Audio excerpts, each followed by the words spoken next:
বাংলাদেশ যখন থেকে স্বাধীন হয়েছে, আমি কিন্তু উত্তর শুনবো আপনাদের কাছ থেকে। এখন পর্যন্ত 5 জন দেশ পরিচালনা করেছে, সেটা রাষ্ট্রপ্রধান হিসাবে বা সরকার প্রধান হিসাবে। 5 জন, নামগুলো আপনারা জানেন, নাম নিতে চাই না। আপনারা শুধু আমাকে বলবেন, আপনারা যার যা মনে আসে বলবেন।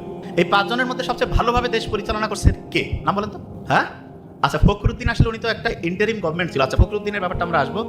রাষ্ট্রের উনি কিন্তু হচ্ছে, যেমন এখন যে ইউনূস স্যার আছে, উনি কিন্তু হচ্ছে যে একটা মানে মধ্যবর্তী অবস্থায় কিছু কাজ নিয়ে আসছে, কিন্তু গভর্নমেন্ট ফরমেশনে এসে তত্ত্বাবধায়ক ব্যবস্থা বাদে ছিল যারা, তাদের মধ্যে সবচেয়ে ভালো চালিয়েছে কারা?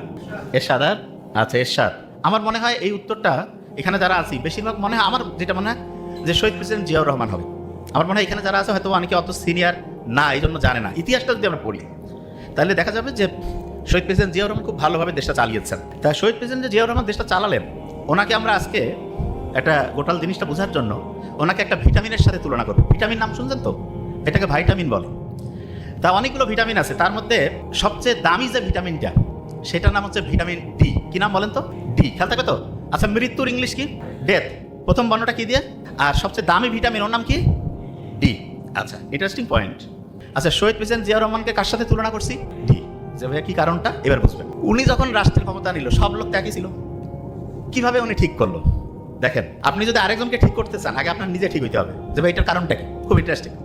আচ্ছা, আমি যদি এখন একটু হাসি, আশেপাশের লোকজনও কিন্তু একটু হাসবে। আমি যদি একটু হচ্ছে যে কান্নার একটা পরিস্থিতিতে যাই, আশেপাশের লোকজনও কানবে। আচ্ছা, প্রমাণ দেই। এই যে কয়েকদিন আগে যে আমাদের খুব কাছের ভাই হাদি যে মারা গেল, ওসমান হাদি। আচ্ছা, এই বেগম খালেদা যে মারা গেল, মনে হলে কান্না আসে না? কারণটা কি জানেন?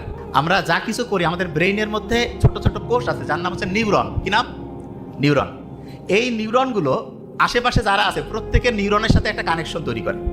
আপনি কি বলতেছেন? হ্যাঁ, আমি যখন হাসবো, এই আশেপাশের সবগুলো নিউরন দেখতেছে আমি হাসতেছি, ও তখন মনে মনে হাসার একটা প্রক্রিয়া শুরু করবে। আমি যখন একটা কোনো শোকের প্রোগ্রামে গেলাম, দেখলাম যে সবাই হচ্ছে কান্নাকাটি, মনের মধ্যে একটা কষ্ট, অটোমেটিক আমার মধ্যে ওই কষ্টটা চলে আসবে। আমার কথা কি বুঝতে পারতেছেন? আচ্ছা, এবার আপনি চিন্তা করেন তো, বাংলাদেশ থেকে অনেকে বিদেশে যায়, বিদেশে হচ্ছে 420 পার্টির বিভিন্ন প্রোগ্রাম আছে না? ওইখানে তো কোনো পর্দা নাই, কোনো হচ্ছে মদ পান করলে যে হারাম, এরকম কিছু আছে নাকি? ওদের হালাল হারাম বেশিরভাগ জনের নাই। ওই পরিবেশে মনে করেন আপনি গেলেন, আপনার ছোট বাচ্চা কাচ্চা, আপনার যে নিউরন আছে আশেপাশে দেখতেছে সবাই এরকম আলতু ফালতু ড্রেস পরে ঘুরতেছে, আলতু ফালতু খাবার খাচ্ছে, তখন আপনি বলেন তো আপনার মাথার নিউরনটা ওইটা ফলো করতে চাবে কি চাবে না? এই কথা কন না কেন? চাবে। তাইলে আপনি যেই মাথার মধ্যে নিউরন নিয়ে ঘুরতেছেন, আপনি কিন্তু বললেই হবে না যে তুই এটা কর। ও আশেপাশে যেই জিনিসটা দেখে সেই জিনিসটা ওইখান থেকে ফলো করে। বুঝতেছেন? আমার কথা বুঝেন, এবার বুঝবেন। ধরেন যে প্রেসিডেন্ট জিয়াউর রহমান, ওনার সম্বন্ধে আমরা যতদূর পড়েছি অনেস্ট, তাহলে ওনার মাথার নিউরনটা ওইটা কি সৎভাবে কাজ করবে না অসৎভাবে? বলেন না কেন?